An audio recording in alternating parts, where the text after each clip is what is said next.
જય શ્રી કૃષ્ણ મિત્રો, હવે આપણે ભગવદ્ ગીતા કર્મોનું ફળ 22 વિચાર ને ક્રમબદ્ધ શ્રેણી સિરીઝ રૂપે શરૂ કરીએ છીએ।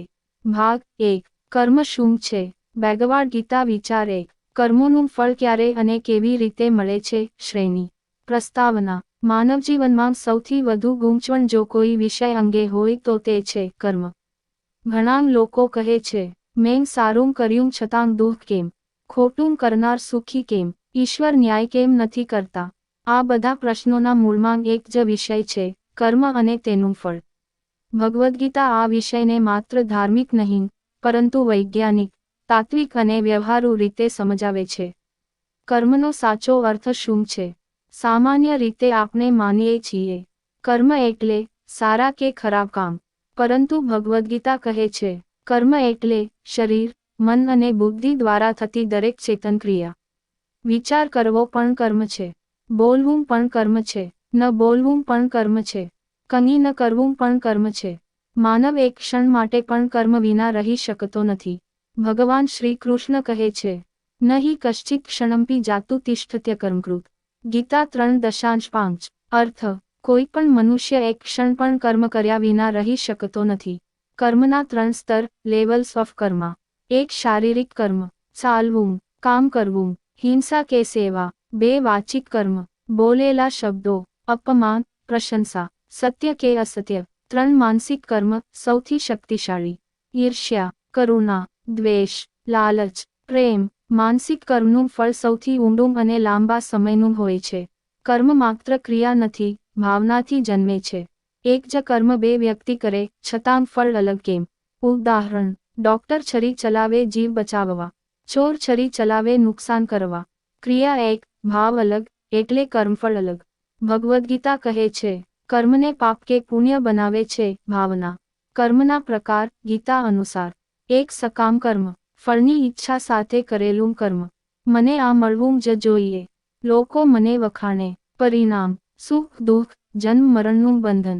2 નિષ્કામ કર્મ, ફળની અપેક્ષા વિના કરેલું કર્મ, ફરજ સમજીને, ઈશ્વરને અર્પણ કરીને। ભગવાન કહે છે, યોગસ્થ કુરુ કર્માણિ, ગીતા 2:4-8। પરિણામ મન શાંતિ, કર્મબંધનમાંથી મુક્તિ। 3 અકર્મ, કર્મમાં અકર્મ જોવું, અર્થાત કર્મ કરતા હોવા છતાં હું કરનાર નથી એવી ભાવના। આ સૌથી ઊંચું આધ્યાત્મિક સ્તર છે। લોકો કહે છે, મેં કંઈ ખોટું કર્યું નથી, પરંતુ ગીતા કહે છે, આ જન્મનું દુઃખ માત્ર આ જન્મના કર્મથી નથી આવતું। કર્મના 3 ભંડાર હોય છે, સંચિત કર્મ, ભૂતકાળના જન્મોના, પ્રારબ્ધ કર્મ, આ જન્મમાં ભોગવવા જેવા, ક્રિયમાણ કર્મ, હાલ કરી રહેલા, અમે જે સહન કરીએ છીએ તે ઘણી વખત જૂના કર્મોનું ફળ હોય છે। કર્મ અને ઈશ્વર: ઈશ્વર દંડ આપતા નથી, ઈશ્વર ઇનામ આપતા નથી, ઈશ્વર માત્ર નિયમ બનાવનાર છે। જેમ આગ સળગાવે છે, પાણી ભીંજવે છે, એમ કર્મ પોતે જ ફળ આપે છે। જીવન માટે મુખ્ય શીખ: કર્મથી બચી શકાતું નથી, ફળની ઈચ્છા દુઃખનું કારણ છે। ભાવ શુદ્ધ હશે તો ફળ પણ શુદ્ધ। નિષ્કામ કર્મ બરાબર મુક્તિનો માર્ગ। ભાગ 1 નો સાર: કર્મ જીવનનો નિયમ છે, પણ કર્મથી બંધાવું જરૂરી નથી। બંધન ફળથી થાય છે, કર્મથી નહીં। જય શ્રી કૃષ્ણ। ચાલો હવે આગળ વધીએ। ભાગ 2 નિષ્કામ કર્મયોગ શું છે? ભગવદ્ ગીતા વિચાર 2 કર્મોનું ફળ ક્યારે અને કેવી રીતે મળે છે? શ્રેણી પ્રસ્તાવના ભાગ 1 માં આપણે સમજ્યું કે કર્મ ટાળી શકાય તેમ નથી, પણ કર્મનું બંધન ટાળી શકાય છે। અહીંથી ભગવદ્ ગીતા એક અદ્ભુત માર્ગ બતાવે છે, નિષ્કામ કર્મયોગ। આ એવો યોગ છે જેમાં માણસ દુનિયામાં રહીને પણ બંધનમુક્ત થઈ શકે છે। નિષ્કામ કર્મયોગનો સાચો અર્થ: નિષ્કામ કર્મયોગ એટલે ફળની ઈચ્છા છોડીને, ફરજરૂપે, ઈશ્વરને અર્પણ કરીને કર્મ કરવું।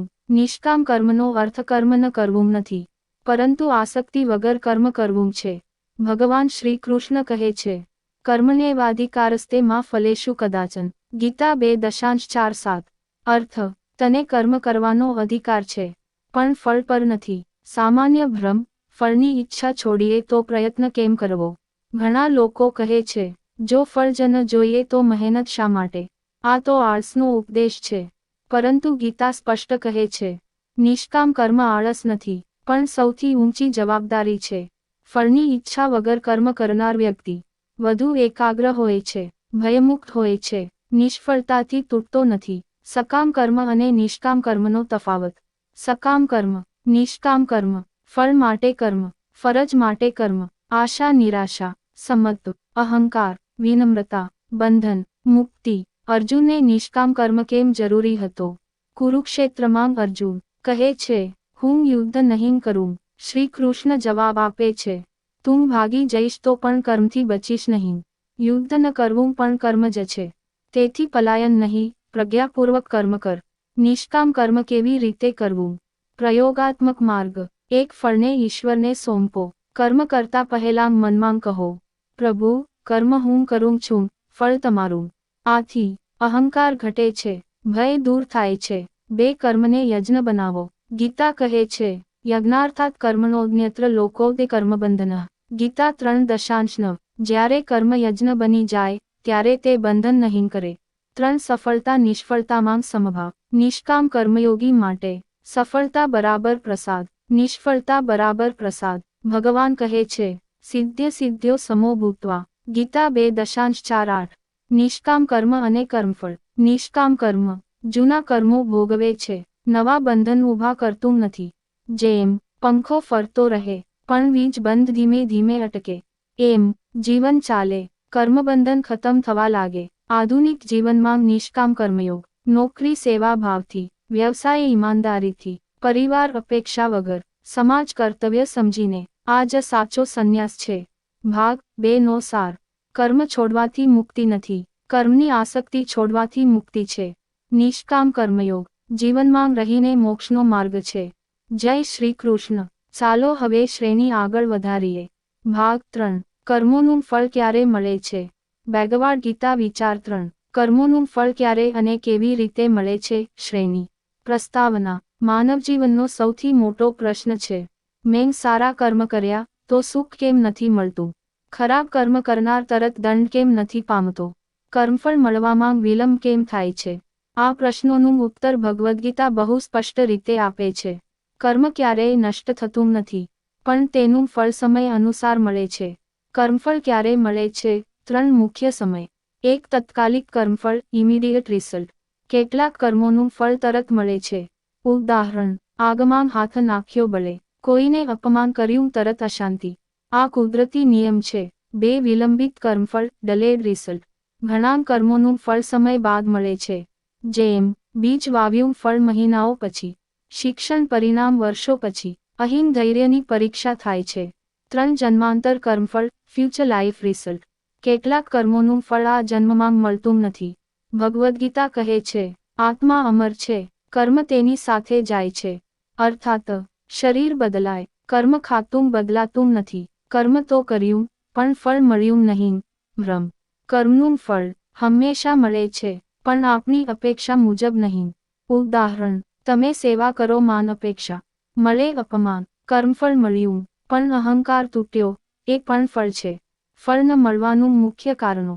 1. સંચિત કર્મોની ભીડ. ભૂતકાળના હજારો કર્મો એક સાથે ફળ આપવા માટે રાહ જુએ છે.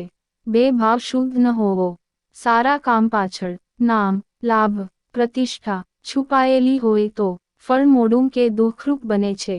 3. સમય કાલ. ગીતા કહે છે, સમય સૌથી મોટો ન્યાયાધીશ છે. કોઈ પણ કર્મ સમય વિના ફળ આપતું નથી. કર્મફળ મળવામાં ઈશ્વરની ભૂમિકા. ઈશ્વર દંડ આપતા નથી, ઇનામ આપતા નથી. તેઓ માત્ર નિયમચાલક છે. જેમ ગુરુત્વાકર્ષણ, કર્મ સિદ્ધાંત. ખરાબ લોકો સુખી કેમ દેખાય છે? આ મોટો ભ્રમ છે. તેઓ જૂના પુણ્ય ભોગવી રહ્યા છે, નવા પાપ બીજ વાવી રહ્યા છે. જેમ બેંક ખાતામાં જૂની બચત ચાલે, નવી ઉધારી વધે.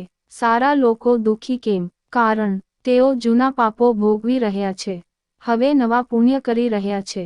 તેથી અંતે તેમનો માર્ગ શુદ્ધ બને છે. કર્મફળ ક્યારે પૂરું થાય? જ્યારે ભોગવવાની તૈયારી આવે અથવા નિષ્કામ કર્મથી બંધન તૂટે. ગીતા કહે છે, જ્ઞાનાગ્નિ સર્વકર્માણી ભસ્મસાત કરે છે. ભાગ 3 નો સાર. કર્મનું ફળ ચોક્કસ મળે છે, પણ સમય, સ્વરૂપ અને રીત આપણી સમજથી પર હોય છે. વિશ્વાસ રાખો, કર્મ ક્યારેય વ્યર્થ નથી. જય શ્રી કૃષ્ણ. આપનું અધ્યયન હવે વધુ ઊંડું બનતું જાય છે. ભાગ 4. કર્મોનું ફળ કેવી રીતે મળે છે? ભગવદ્ ગીતા વિચાર 4. કર્મોનું ફળ ક્યારે અને કેવી રીતે મળે છે? શ્રેણી. પ્રસ્તાવના. ભાગ 3 માં આપણે સમજ્યું કે કર્મફળ ક્યારે મળે છે. હવે સૌથી સૂક્ષ્મ પ્રશ્ન આવે છે. એક જ કર્મ અલગ અલગ લોકોને અલગ રીતે ફળ કેમ આપે છે? ક્યારેક સુખ, ક્યારેક દુઃખ, એ કેવી રીતે નક્કી થાય છે? ભગવદ્ ગીતા કહે છે, કર્મ ફળ આપતું નથી, કર્મની પાછળની ભાવના ફળ આપે છે. કર્મફળ મળવાની પ્રક્રિયા, સ્ટેપ બાય સ્ટેપ. એક સંકલ્પ, ઈરાદો. દરેક કર્મ પહેલા મનમાં એક સંકલ્પ થાય છે. લાલચ, સેવા, દ્વેષ, કરુણા, આ જ કર્મનું બીજ છે. બે ક્રિયા, એક્શન, પછી શરીર, વાણી, મન દ્વારા ક્રિયા થાય છે. 3 સંસ્કાર, ઇમ્પ્રેશન. કર્મ પૂર્ણ થયા પછી મનમાં છાપ પડે છે, આત્મા પર સંસ્કાર બને છે. આ સંસ્કાર જ આગળ જઈને ભાગ્ય બને છે. 4 સમય કાલ. દરેક બીજને પોતાનો સમય, પોતાનું વાતાવરણ જરૂરી હોય છે. 5 ફળ, રિઝલ્ટ. યોગ્ય સમય આવતા સુખ, દુઃખ, શાંતિ, અશાંતિ રૂપે ફળ મળે છે. કર્મફળનું સ્વરૂપ કેમ બદલાય છે? ભાવ પ્રમાણે ફળ. ક્રિયા સમાન, ભાવ અલગ, ફળ અલગ. ઉદાહરણ, દાન નામ માટે અહંકાર વધે, દાન કરુણા માટે શાંતિ મળે. આસક્તિ પ્રમાણે ફળ. જેટલી આસક્તિ, તેટલું બંધન, તેટલું દુઃખ. ગીતા કહે છે, આસક્તિ બરાબર દુઃખનું મૂળ. સુખરૂપ ફળ પણ બંધન કેમ બને છે?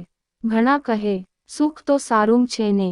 પરંતુ ગીતા કહે છે, સુખમાં આસક્તિ ભય, ભય દુઃખ, તેથી સુખ પણ બંધન બની શકે છે. દુઃખરૂપ ફળ શુદ્ધિકરણ કેમ છે? દુઃખ અહંકાર તોડે, વૈરાગ્ય લાવે, પ્રારબ્ધ ભસ્મ કરે, તેથી દુઃખ પણ કૃપા બની શકે છે. કર્મફળ બદલાઈ શકે છે.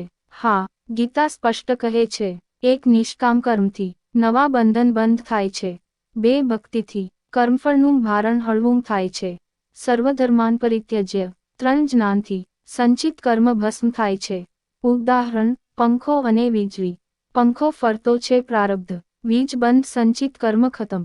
થોડા સમય પછી પંખો પણ અટકે. આધુનિક જીવનમાં સમજ, અપમાન સુધારાનો સંકેત, નિષ્ફળતા દિશા બદલવાનો સંદેશ, સફળતા પરીક્ષા. ભાગ 4 નો સાર. કર્મફળ કોઈ અકસ્માત નથી, એ સંપૂર્ણ વૈજ્ઞાનિક પ્રક્રિયા છે. ભાવ કર્મ સંસ્કાર સમય ફળ. જય શ્રી કૃષ્ણ. આપણે હવે કર્મ સિદ્ધાંતના બહુ જ સૂક્ષ્મ અને મહત્વપૂર્ણ વિષયમાં પ્રવેશી રહ્યા છીએ. ભાગ 5. પાપ, પુણ્ય અને કર્મફળ. ભગવદ્ ગીતા વિચાર 5. કર્મોનું ફળ ક્યારે અને કેવી રીતે મળે છે? શ્રેણી. પ્રસ્તાવના. સામાન્ય રીતે લોકો માને છે, સારા કામ બરાબર પુણ્ય, ખરાબ કામ બરાબર પાપ. પરંતુ ભગવદ્ ગીતા આ વિચારને વધુ ઊંડાણથી સમજાવે છે. ગીતા કહે છે, પાપ પુણ્ય કર્મ નથી, પણ કર્મની ભાવનાનો પરિણામ છે. પાપ શું છે? ગીતા મુજબ, પાપ એટલે આત્માને નીચે ખેંચે એવું કર્મ. જે કર્મ અહંકાર વધારે, દ્વેષ જગાવે, લાલચ વધારે, બીજાને દુઃખ આપે, એ કર્મ પાપરૂપ બને છે. પુણ્ય શું છે? પુણ્ય એટલે આત્માને ઊંચે ઉઠાવે એવું કર્મ. જે કર્મ કરુણા લાવે, સેવા ભાવ ધરાવે, અહંકાર ઘટાડે, મન શુદ્ધ કરે, એ કર્મ પુણ્ય બને છે. એક જ કર્મ, પાપ કે પુણ્ય? હા, ઉદાહરણ, સત્ય બોલવું કોઈને બચાવવા પુણ્ય, સત્ય બોલવું કોઈને દુઃખ આપવા પાપ. ભાવ નિર્ણાયક છે. પુણ્યનું ફળ શું મળે? પુણ્યથી મળે સુખ, સમૃદ્ધિ, સારા સંજોગ, સારો જન્મ. પણ ગીતા કહે છે, પુણ્ય પણ બંધન છે. કારણ, પુણ્ય સ્વર્ગ, સ્વર્ગ ભોગ, ભોગ ખતમ ફરી જન્મ. પાપનું ફળ શું મળે? પાપથી મળે દુઃખ, અશાંતિ, ભય, અધોગતિ. પરંતુ દુઃખ પણ શુદ્ધિકરણ છે. પાપ પુણ્ય બંનેથી ઉપર શું? ભગવદ્ ગીતાનો અંતિમ ઉપદેશ, પાપ અને પુણ્ય બંનેથી ઉપર ઉઠો. ગીતા કહે છે, ત્રૈગુણ્ય વિષયા વેદા. નિષ્કામ કર્મ પાપ નથી, પુણ્ય નથી, પણ મુક્તિ છે. ભક્તિ અને કૃપા. સાચી ભક્તિ પાપ ભસ્મ કરે, પુણ્યનો અહંકાર તોડે. અપિ ચેત સુદુરાચારઃ. આધુનિક જીવનમાં સમજ, દાન ફોટા માટે પુણ્ય નહીં, સેવા ચૂપચાપ સાચું પુણ્ય. ભાગ 5 નો સાર. પાપથી ડરો નહીં, પુણ્યમાં અટકો નહીં, લક્ષ્ય છે આત્મમુક્તિ. જય શ્રી કૃષ્ણ. હવે આપણે કર્મ સિદ્ધાંતના સૌથી ગહન વિષય તરફ જઈ રહ્યા છીએ.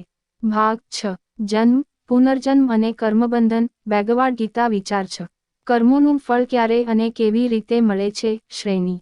પ્રસ્તાવના. માનવ જીવનમાં સૌથી રહસ્યમય પ્રશ્ન છે, આ જન્મ મને કેમ મળ્યો? કોઈ સુખી જન્મે છે, કોઈ દુઃખી કેમ? મરણ પછી શું થાય છે? ભગવદ્ ગીતા આ પ્રશ્નોનો જવાબ આપે છે કર્મ અને પુનર્જન્મના સિદ્ધાંતથી. આત્મા અને શરીર. ગીતા શું કહે છે? ભગવાન શ્રી કૃષ્ણ કહે છે, ન જાયતે મ્રિયતે વા કદાચિત. ગીતા 2.20. આત્મા જન્મે નહીં, મરે નહીં, બદલાય નહીં. શરીર જન્મે, મરે, બદલાય. મૃત્યુ એટલે આત્માનું સ્થાનાંતર. પુનર્જન્મ કેમ થાય છે? ગીતા સ્પષ્ટ કહે છે, અપૂર્ણ કર્મો આત્માને ફરી શરીર ધારણ કરાવે છે. જેમ અધૂરી ઈચ્છા, અધૂરો ભોગ, અધૂરી શીખ. કર્મબંધન શું છે? જ્યારે હું કરતા છું એવો અહંકાર, ફળની આસક્તિ, ત્યારે કર્મ બંધન બની જાય છે. જન્મનો પ્રકાર શું નક્કી કરે છે? 1. ભૂતકાળના કર્મ. પુણ્ય સુખદ જન્મ, પાપ કઠિન જન્મ. 2. અંતિમ વિચાર. ગીતા કહે છે, યં યં વાપી સ્મરનું. મરણ સમયે જે ભાવ આગળના જન્મનું કારણ બને છે. સંચિત, પ્રારબ્ધ અને ક્રિયમાણ કર્મ. વિસ્તૃત.